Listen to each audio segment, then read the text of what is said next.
Please pray with me. God, you are glorious, you are mighty, you are strong.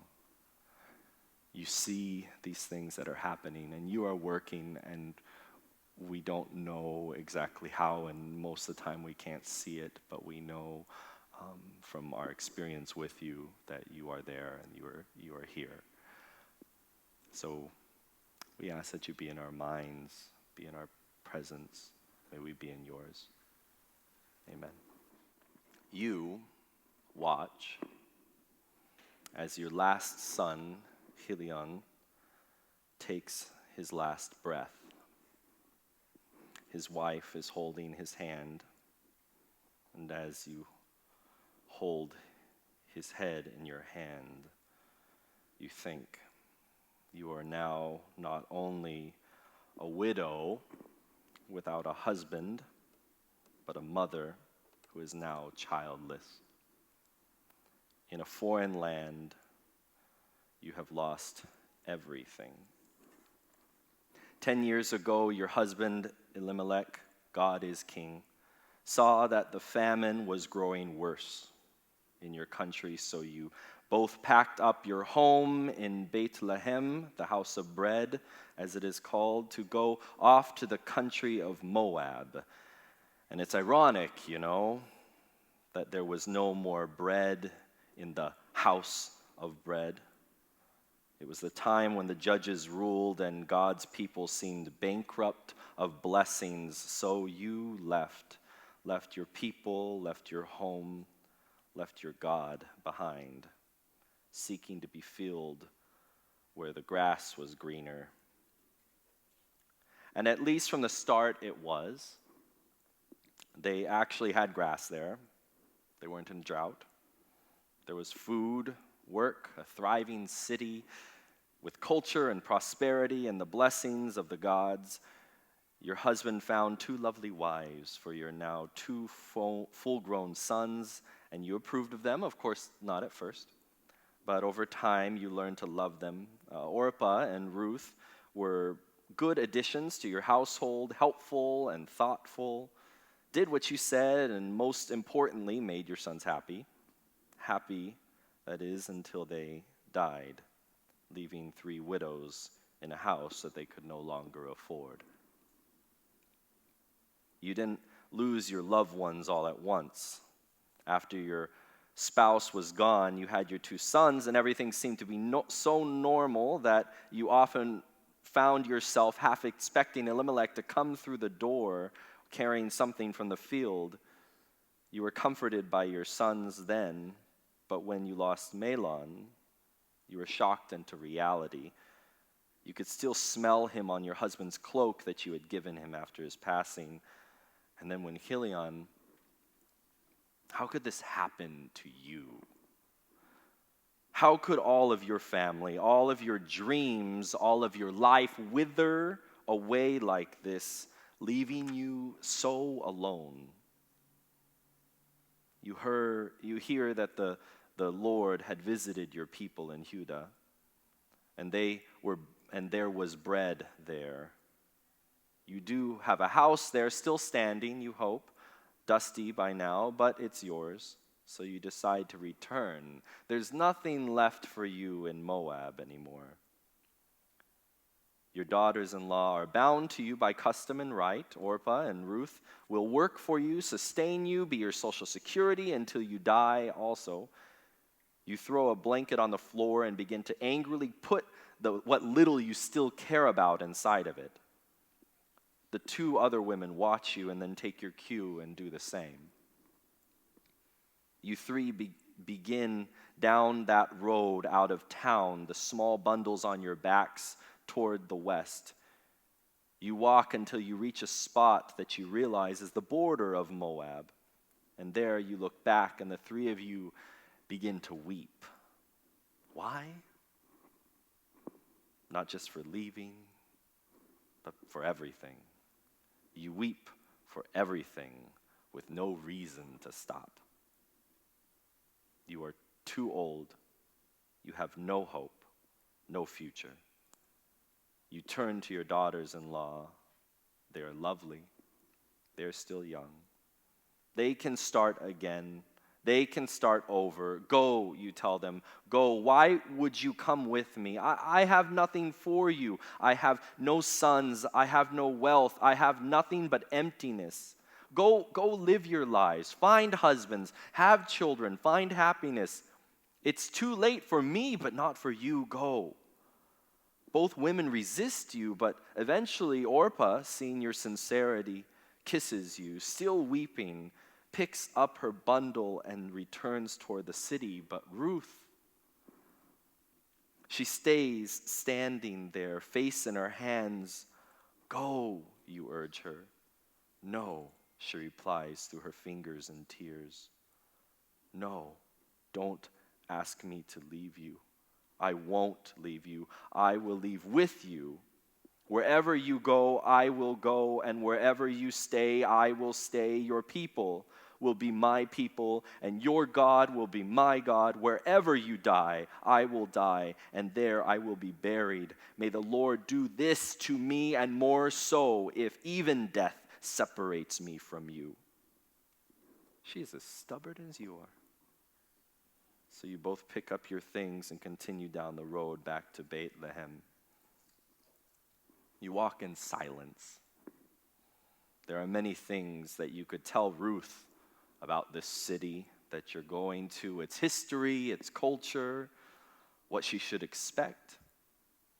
Ruth is not just a widow, but she is also a foreigner.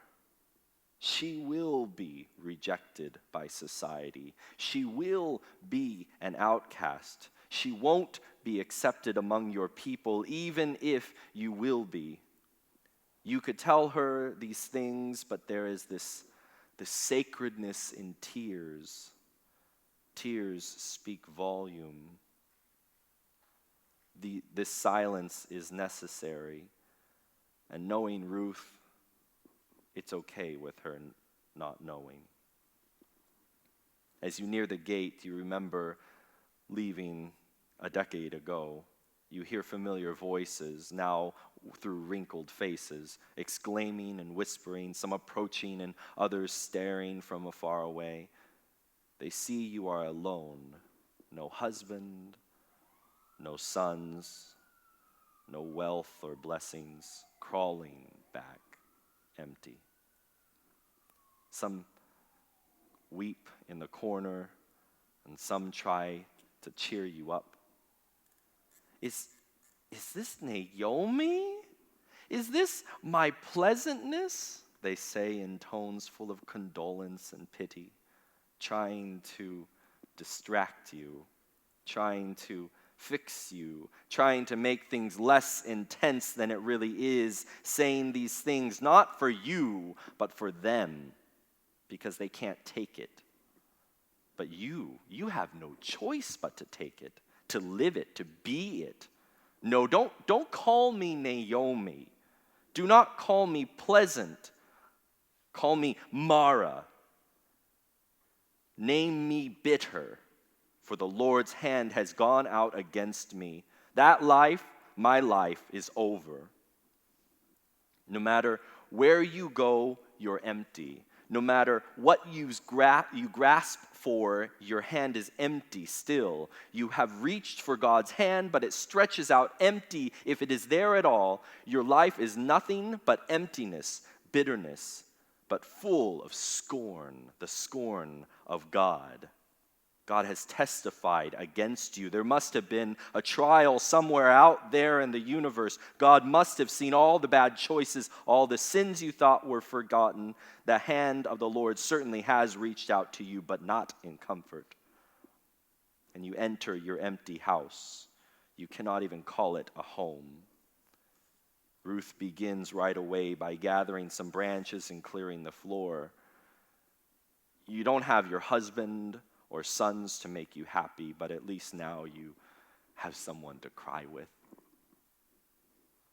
Ruth stops and asks if this would be a good idea to go and maybe glean in the fields for something to eat.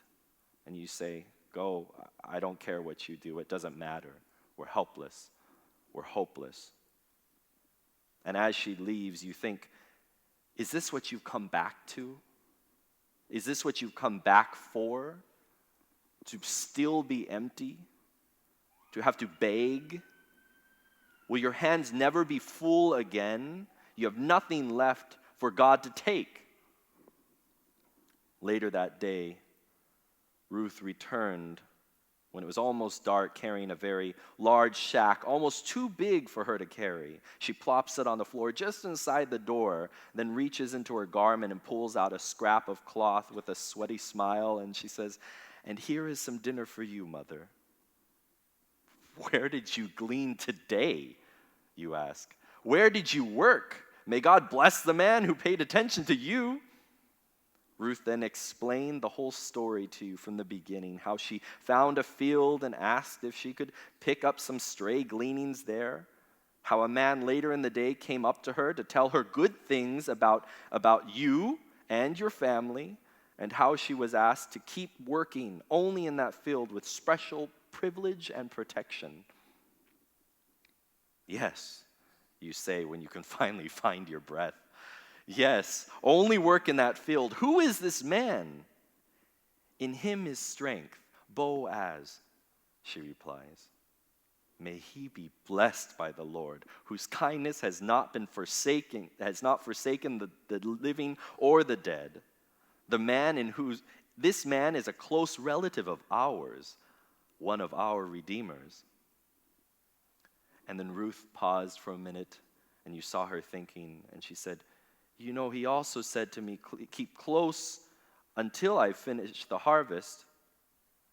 And she says, "And you said to Ruth, 'It is good, my daughter, that you go out with his young women, lest in another field something bad happen. Stay there.'" You're surprised at how much you enjoy these leftovers that Ruth kept for you, not because of what they are, but because of what they represent. They come from a hand that is a hand of kindness. And with this prospect, the meal is delicious. You sit there eating the roasted grain, replaying the story of Ruth in your mind, of how the man Boaz showed favor and kindness when there was nothing else for you. Could this be, you think? It is. How could one gather so many gleanings from an empty field? All harvest long, you watch this blessing and treatment repeat. Ruth is unaware of what it could all mean, but it doesn't get past you. You hear of his second-hand words through Ruth and see what she brings home each day. And at the end of the barley and wheat harvest, you know what needs to be done. "My daughter," you tell Ruth the day after the last harvest was over, "wash yourself. Wear the dress that I gave you from when I was young. Anoint yourself. I still have some scented oil left. Tonight, the man Boaz will be winnowing the wheat at the threshing floor. Watch where he lays down to sleep, and when it is dark, go to him quietly. Uncover his feet so that he'll wake up from the cold, and when he awakens, remind him that he is your kinsman redeemer, and he will tell you what to do." Ruth, without hesitating, nods and goes to get ready. That night, you can't sleep. You find yourself staring at the ceiling for far too long. You get up and walk to the window to stare out at the night sky instead. The night sky is so full of stars, yet at the same time so full of emptiness. You choose to look at the stars that are so many in number that they cannot be counted. They are suddenly all so beautiful to you, and you know that's how it is when you look at the stars instead of at the emptiness. Ruth comes back at twilight, full of excitement. But being the voice of reason and wisdom, you caution her not to count her loaves before they bake. "You don't know what will come," you say, "but be certain that the man won't rest until he settles the matter today, because he is a good man." While Ruth busies herself with house chores to distract herself, while you consider what kind of man this is, a very good man. How rare is a good man in the days when everyone else does what is right in their own eyes, according to their own self-established standard, ignoring those that are in need of assistance, in need of help, in need of encouragement, in need of simple kindness. He is a good man. And what seemed like only the next instant, a baby was born. People then begin to speak to Naomi, to you, and tell you what they say. They say, "Blessed are you because of Ruth, who is better to you than 7 sons. And a baby, a son, has been born to Naomi." You hear those same voices from your re-entrance into the city, who you couldn't bear to listen to before, now speak these words of blessing and honor in your hearing. And as you hold in your arms your beautiful grandson, you think God knows what greatness will come from this child. My inheritance is full. And looking at this tiny baby in your arms, you feel tears rushing down your cheeks. Tears, but not like before. You tell God in your heart, "Thank you, thank you, thank you." And you think about what the things that you said before, and contrast them with how you feel now. And in remembering those words of anger and frustration, sadness and emptiness, you think to yourself, but those were more like a yell than a thought anyway. The blessings, the actions, the book itself belongs to Ruth. But this is certainly Naomi's story. Is it yours too?